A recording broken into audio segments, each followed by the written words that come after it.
Hello అండి. Welcome back to my channel. అల్లంతో బెల్లం టీ చేస్తున్నాను. టిప్స్‌తో సహా చెప్తానండి.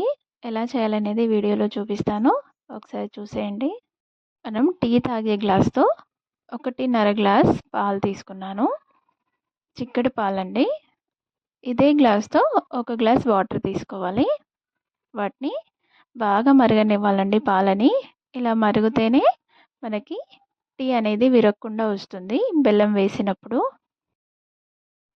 షుగర్ అవాయిడ్ చేయాలి అనుకున్న వాళ్ళు ఇలా బెల్లంతో టీ చేసుకోవచ్చు.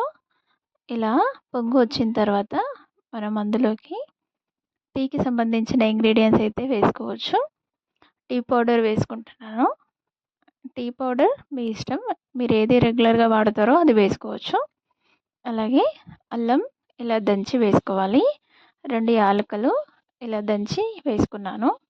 ఇది కూడా ఒక పొంగు వచ్చేంత వరకు మనం పెట్టుకోవాలి.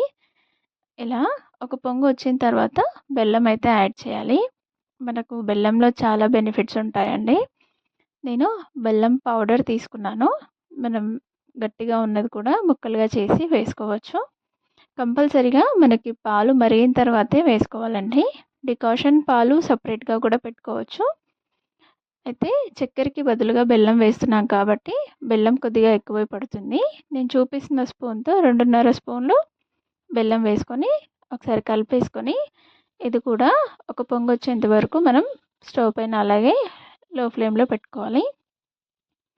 ఇలా మరిగితేనే టీ అనేది టేస్టీగా ఉంటుందండి. ఇది మనకి షుగర్ వద్దు అనుకున్న వాళ్ళు, అవాయిడ్ చేసేవాళ్ళు బెల్లంతో ట్రై చేయొచ్చు. చాలా అంటే చాలా టేస్టీగా ఉంటుంది. హెల్త్‌కి కూడా చాలా మంచిది బెల్లము. వేరే విధంగా కూడా చేసుకుంటారండి. డికాషన్ అలాగే పాలు సెపరేట్‌గా కాచి డికాషన్‌లో పాలు వేసుకుంటారు. అలా కూడా చేసుకోవచ్చు. నేను అలా చేసినప్పుడు నాకు ఒకసారి పాలు విరిగిపోయాయి. అందుకనేసి నేను రెగ్యులర్‌గా ఇలాగే చేస్తూ ఉంటాను.